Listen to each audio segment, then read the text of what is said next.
I found it on the internet, so I thought the best way to get them together was coming to this fly-in. So I've been arranging it for the past 2 months. It's all a surprise to me. You realize how old I am? She'll be how much time do we have? 87 in a week. Well, listen, I've always been interested in flying from the time I was a kid. I lived out in the country in Louisiana, South Louisiana, as you can tell from my accent. And once in a while, a plane would fly over, or out in the yard, I would go watch it for it. And I've always been going to learn to fly, which I did during the Second World War, when I had a little money I could spend. I started taking flying lessons. That's how I got started. I got one.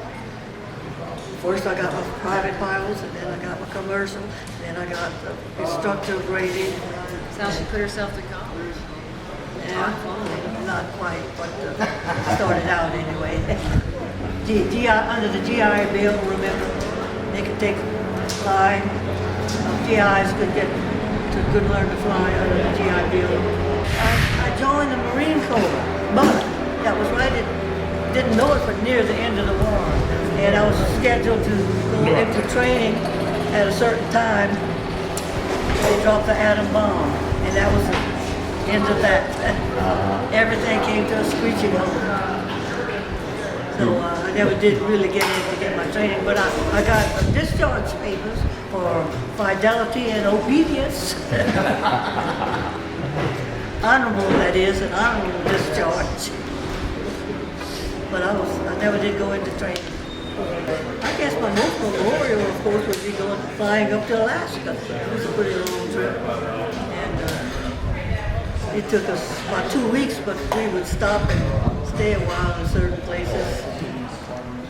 Well, we flew, a friend and I, another grandmother, she had a Cessna 140, we both had Cessna 140, and we flew together to Alaska.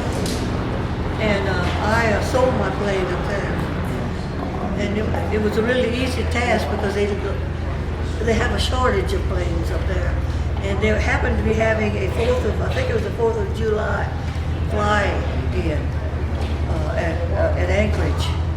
And I put a sign on my back, Cessna 140 for sale. Well, I wasn't in that crowd 2 minutes before somebody tapped me on the back, wanted to buy my Cessna 140. So I left it up there because I was building this, and I had this to fly when I got back. It was just ready to test fly. Most of it was built, it was started in my backyard, in a horse stall. In a horse stall. Then I took it to an airport. A friend let me use one corner of his hangar. I finished it up there. And that's where I test flew it. Yeah, I had the plans for 7 years before I started. Had been started from the time I started until it was finished. It was 7 years, but sometimes on weekends we'd do a little something on it. But like that, it takes a long time. Well, test flew it was in Gainesville, Texas, which is just north of Dallas, on the Oklahoma border, Oklahoma line. And that's the history of this. I built most of the components at home, took it to the airport and finished it and put it together. And It had a canopy on it though. Was that canopy still on it? But they wrecked it, they smashed it. It was a nice canopy. I designed that canopy. Somebody wanted to know, did I have the plans to it? Who was that called me? That was a pretty good one, wasn't it? It even had a little air vent up there. I could open up the cool air in my face. Before you had the canopy, she just barnstormed the house with a little football going on. Well, I mean, she said this dig here, what's happening there? Plane, yeah. Seeing your plane. I mean, that's the last thing I expected to see. It really is. I thought it was in Houston, wrecked. That's the last time I saw it on TV. I didn't know it happened. I said, that looks like my plane. Sure enough, here they were putting it on its wheels. What do you think about being surprised like that? Well, last thing I thought of, but I was totally surprised. You could rest assured.